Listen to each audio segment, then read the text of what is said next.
Bloomberg Audio Studios. Podcasts, radio, news. This is the Bloomberg Surveillance Podcast. I'm Jonathan Ferro, along with Lisa Abramowitz and Anne-Marie Hordern. Join us each day for insight from the best in markets, economics and geopolitics. From our global headquarters in New York City, we are live on Bloomberg Television weekday mornings from 6 to 9 a.m. Eastern. Subscribe to the podcast on Apple, Spotify or anywhere else you listen. And as always, on the Bloomberg Terminal and the Bloomberg Business app. Let's talk about this market. US companies looking to protect the top and bottom line as the Fed kicks off its easing cycle. Lisa Coleman of JPMorgan Asset Management writing, companies have been working hard to maintain margins by maximizing efficiencies wherever possible, except for tech. Layoffs have not been and are not anticipated near term. Lisa joins us for more. Lisa, good morning. It's good to see you, as always. Nice to see you, too. Before we talk about margins, let's talk about top-line revenue growth. Why do you think that's going to be so challenged in the year to come? Yeah, it's been declining steadily. When we look back over the trough in EBITDA, so, going back, let's say about a year, that started to recover, and it's really moving very nicely up. But revenue at the top line has just been slowing and slowing. I think that's consistent with a slower economy. But I think what's really fascinating about this is companies, I give this analogy, companies are like a duck on the lake, right? They see this top line that's kind of waning a bit, and they're really trying to maintain margins, and they're paddling faster and faster and faster, and they're doing a really good job of maintaining margins. When you look at the median company within our investment grade universe, they've been able to maintain margins at around 14% on an operating margin basis. That's pretty good. So, really what we're waiting for now is, can we start to see a kickstart to the top line? And I think this probably goes back to what the Fed's going to do with the economy. So what I'd be worried about, and this is me, I'm a worrier, I've got Lisa for company. What I'd be worried about is that the next step is that they run out of their ability to maximize efficiencies and protect margins, and the next step is layoffs. Do you think we're easing early enough to say really the next step's top line revenue growth and margins are going to be okay? Right. Well, it's interesting you make this point, because when we went through, we looked sector by sector.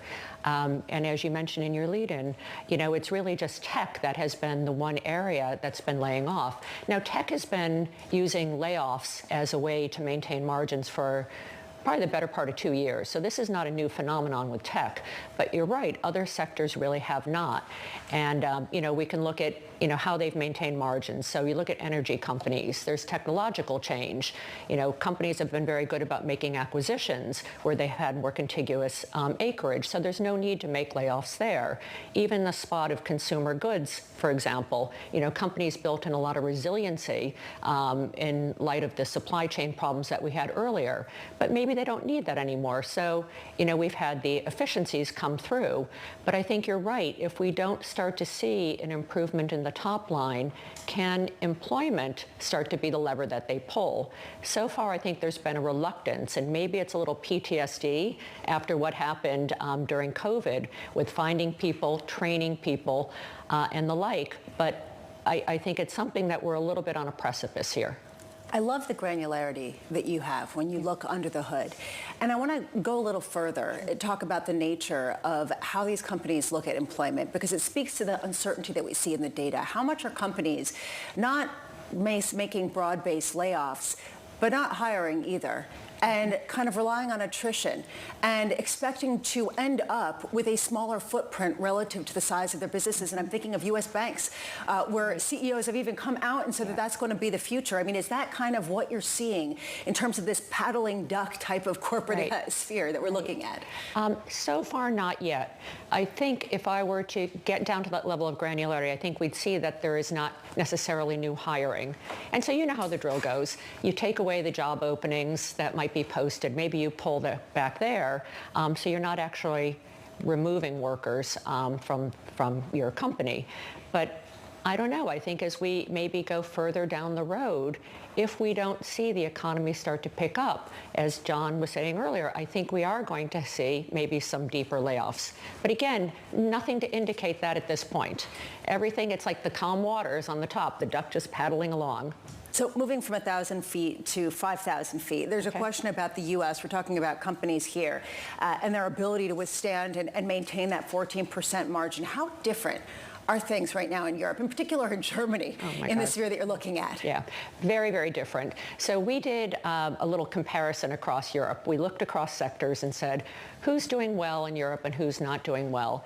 And what we found is companies with exposure to China were doing much worse than those companies that didn't have that exposure.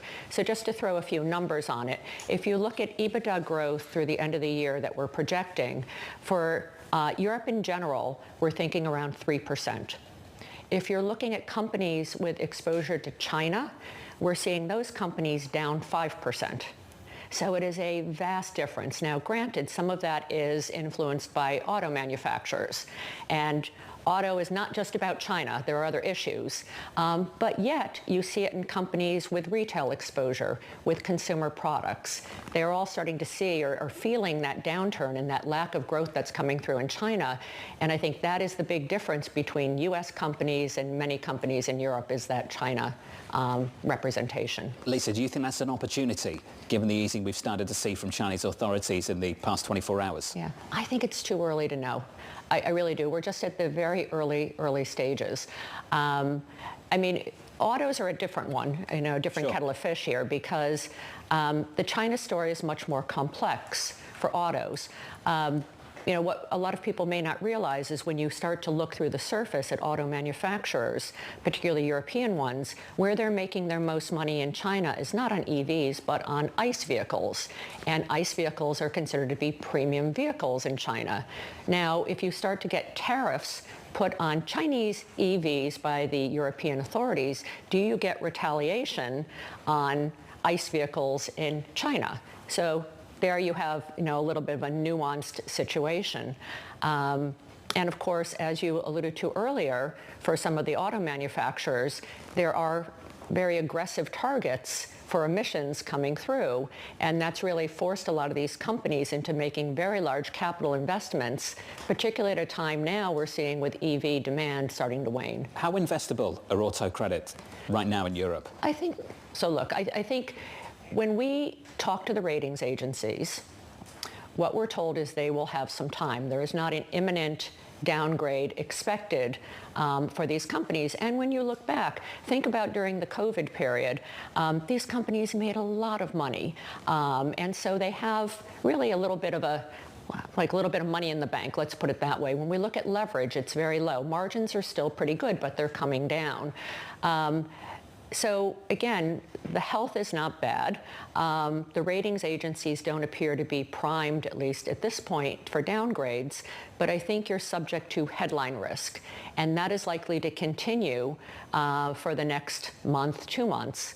But I think at that point, you may have an opportunity, once we see spreads really compensate you for some of that headline volatility, to get back into the space. When you think of volatility, you have to think of the U.S. election. How much do you see these companies basically waiting on the sidelines so they have a little bit more clarity? Yeah, I wouldn't blame them for waiting on the headlines. I mean, yesterday there was a good headline on Deere that we're all aware of. And I think what this speaks to is really, I think companies want certainty, particularly if you're looking at making large capital investments. And so until the elections have been decided, and also the composition of Congress is decided, I would suspect that many companies would probably take a wait-and-see approach. The auto sector is in such a tight spot right now. The remedies that are required in Europe to cut capacity, to cut jobs, there's going to be massive opposition to them from unions and from government officials, particularly in Germany. And to Lisa's point, the outlook for tariffs, you've got no idea what the next 12, 18 months is going to look like for some of these companies. Yeah, I love her point about the difference in the cars that get purchased in China. I was speaking to a car manufacturer from Germany, and they said that they're designed differently in China because normally it's the driver's seat that's really nice and that has enough space, and that the cars that they sell to China, it's actually the passenger seat because there's always a driver. Live to be driven. Yes. Not to drive. Is that your goal? Basically. That's what Rolls-Royces are for, right? I guess so. I wouldn't know. To be driven in, not to drive. Taxis. Lisa, thank you. It's good to see you. Thank you very much. Appreciate it. Lisa Coleman there of JPMorgan.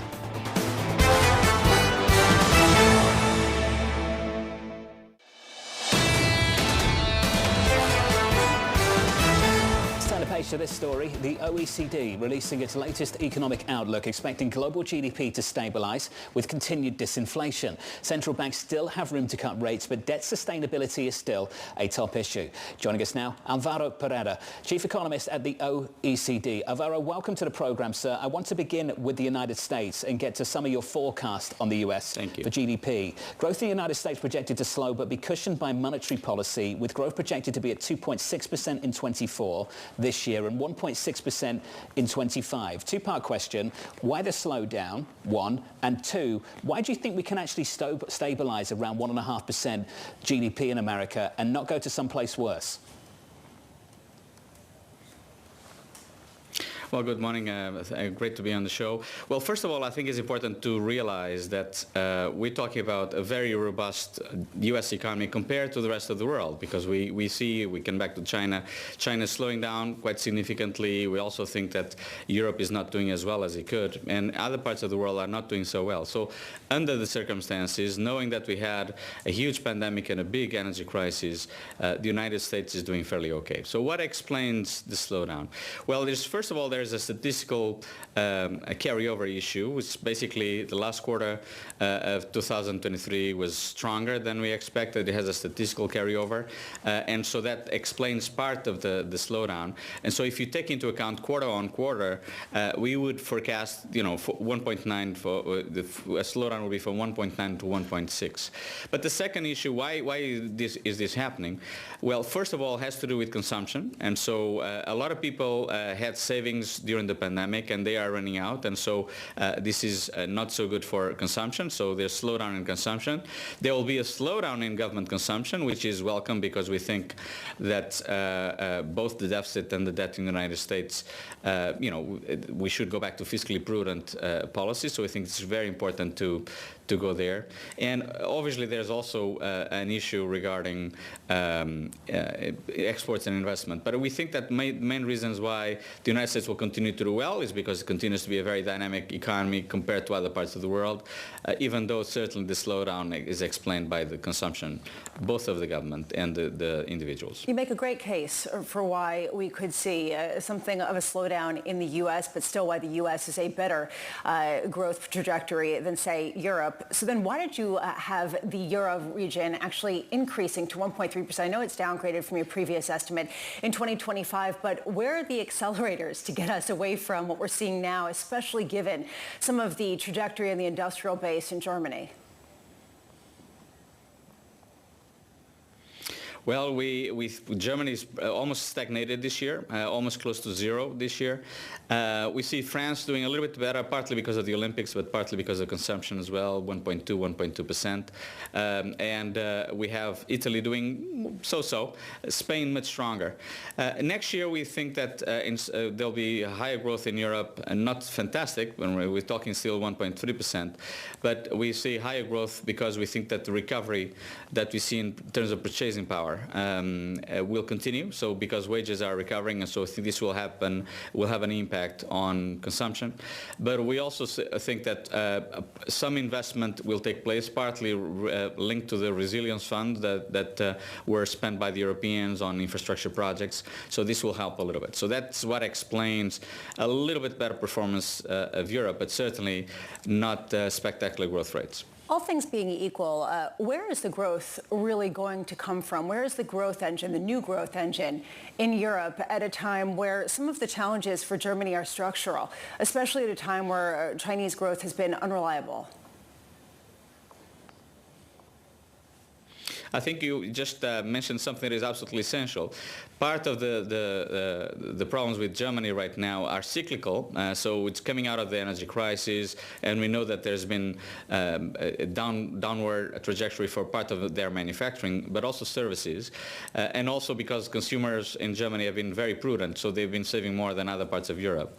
But there's also structural issues. You mentioned something that is absolutely true, which is competition with China, and particularly in manufacturing.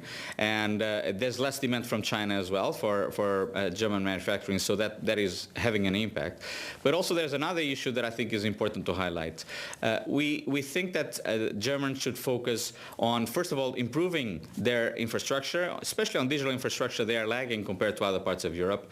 But in particular, it's time to go back to reforms in Germany. There's many competition-friendly reforms that are needed. There's too many barriers to services in many parts of the German economy. It's still too difficult, too much red tape around, and we think this is having an impact. In fact, we calculated what's the impact of all this, and we say that for the OECD economies, in order to be with the best practices, economies like Germany could profit, it could increase growth by 3% over 10 years if they would do this type of reform. So besides the structural and the issues linked to China and the structure of the economy, we think that it's important also to go back to reforms for Germany. Well, let's talk about China. The PBOC out with another move today. Do you think any of this is going to help spur the Chinese economy?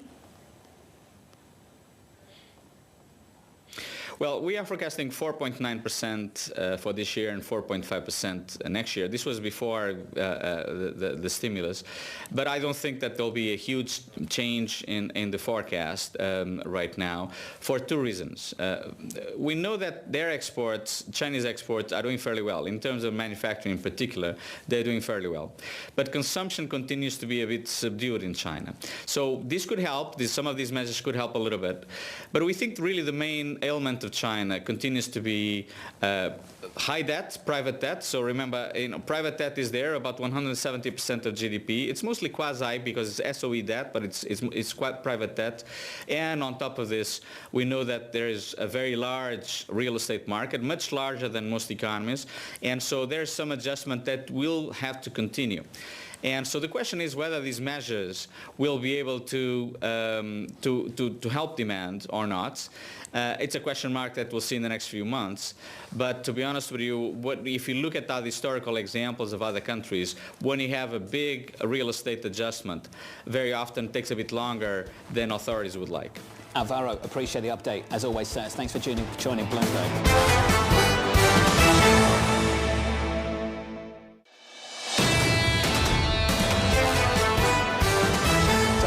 This morning, applications to refinance home loans surging for a second week. According to the Mortgage Bankers Association, homeowners are looking to take advantage of lower rates. A 30-year fixed mortgage sitting at just over 6.1%. Danielle Hale of Realtor.com saying this: surveys show that consumers expect additional mortgage rate declines in the next year, now that the Fed's long-awaited cut has arrived. However, the improvements may be more modest than we've seen to date. Danielle joined us for more. Danielle, welcome to the programme. So we've seen refis explode, surge over the last few weeks. How low do you think that rate needs to go before we start to see home purchases actually start to accelerate in a more material way? Yeah, thanks for having me. So we've started to see a bit of a week-to-week uptick in the purchase applications, but it takes time for buyers to become aware. And remember, the mortgage application is a later stage in the home buying process. You have to have an offer on a home that has been accepted before you go to apply for a mortgage. So what we will actually likely see is that pending home sales start to pick up and then mortgage applications follow. The pending data is a monthly series. The mortgage applications are obviously weekly, so timing-wise, we might see the result in the mortgage applications first. But there's an order of operations here. So offer is accepted, and the buyer applies for a mortgage, and that's when we see it reflected in this MBA data. Danielle, what do you make of the fact that actual listings have increased? It seems like there is some motion in the pool of existing homes that are actually finally up for sale. Yeah, we've seen the number of homes on the market for sale growing very slowly over the year, but we're now up about 36% compared to last year. So it is a substantial improvement. Big picture context, we're still down pretty substantially from the 2017 to 2019 period, which suggests to me that there's more room for recovery in the market. And, as we see more sellers come into the market, we'll see that room improve. And I think it's important to note that existing home sellers are often also buying another home. So when we see existing home listings increase, we're really increasing both supply and demand in the housing market, which will help increase the turnover rate in home sales that has been rather sluggish in recent months. I've seen a number of reports, Danielle, that show that really homes haven't moved as quickly as some people had expected. So even though there are more listings, it's not as though they're flying off the shelves, and understanding that mortgage rates are still relatively high to where they used to be. How much do you view this as a sign of what's to come, that essentially as you defreeze this market, you won't necessarily see the same kind of price increases as some people are calling for on the heels of lower mortgage rates? Yeah, I think with affordability as stretched as it is in the housing market, there's less room for prices to run. That said, everyone, I think, has been surprised at how resilient prices have been in the face of higher mortgage rates. So buyers have been willing to stretch affordability as opposed to necessarily waiting for home prices to fall. And the big picture inventory shortage that we see is a big explanation for that. So if we look over the last decade, we are several million homes short of the number of households that have been added. And when you have that kind of scarcity in the market, it's hard to see prices really relax or decline in any meaningful sort of way. So I do think as mortgage rates improve, we are going to see buyers come back to the market. If we look at the time it takes to sell a home, we are seeing homes take longer to sell than 1 year ago. But again, if you compare to that pre-pandemic benchmark, we're still seeing homes sell about a week faster. And so I think we have some more room for the time on market to slow. At the same time, technology has improved, and it's much easier for, I think, shoppers to find a match in a home now than it was 4 or 5 years ago before the pandemic. And so we may see some of those, that market speed kind of stay as a factor in the housing market. And so buyers may have to make quicker decisions. But I think there are two things going on. There's the market momentum, and then there's a seasonal momentum that we see. And fall tends to be a slower period for the housing market. We see buyer demand wane. It's one of the reasons that we identify next week actually as the best time to buy, because buyers have some seasonal advantages with fewer of them and a good number of sellers still in the market. They have more negotiating power and often tend to see lower home prices than we do at the peak of the summer. So for buyers who are flexible and are not trying to sell a home as well, it can be a really good opportunity to get into the housing market. And the fact that rates are coming down now is just an added bonus. We've got a flexible buyer sitting around the table, so we appreciate that particular advice. Danielle, thank you. Danielle Hale there of Realtor. This is the Bloomberg Surveillance Podcast, bringing you the best in markets, economics and geopolitics. You can watch the show live on Bloomberg TV weekday mornings from 6 a.m. to 9 a.m. Eastern. Subscribe to the podcast on Apple, Spotify or anywhere else you listen. And as always, on the Bloomberg Terminal and the Bloomberg Business app.